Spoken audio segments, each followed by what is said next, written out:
تلنگانہ اقلیتی اقامتی اسکول و junior college بھینسا boys میں یوم قومی تعلیم اور یوم اقلیتی بہبود تقریب بڑے ہی جوش و خروش کے ساتھ منائی گئی۔ اس تقریب میں مہمان خصوصی کی حیثیت سے شہر کے مشہور عالم دین مولانا شاہد غفران قاسمی اور حافظ سید لطیف کے علاوہ دیگر مقامی اہم شخصیات اور صحافیوں نے شرکت کی۔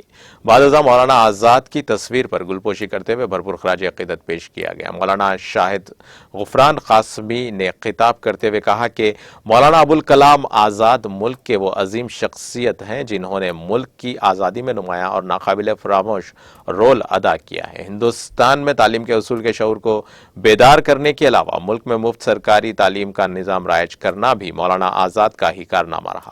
اس موقع پر مختلف مقررین نے خطاب کرتے ہوئے مولانا آزاد کی زندگی کے واقعات کو بیان کیا اور طلباء کو مولانا آزاد کی تعلیمات پر عمل کرتے ہوئے سماج میں اپنی ذمہ دارانہ کردار ادا کرنے کا مشورہ دیا اور ہدایت دی کہ دن رات محنت سے پڑھ کر والدین اور اساتذہ کا نام روشن کریں۔ بعد ازاں کھیل کے مقابلوں میں نمایاں کردار ادا کرنے والے طلباء میں انعامات تقسیم کیے گئے۔ پرنسپل الیاس احمد راحل کی تقریر پر تقریب کا اختتام عمل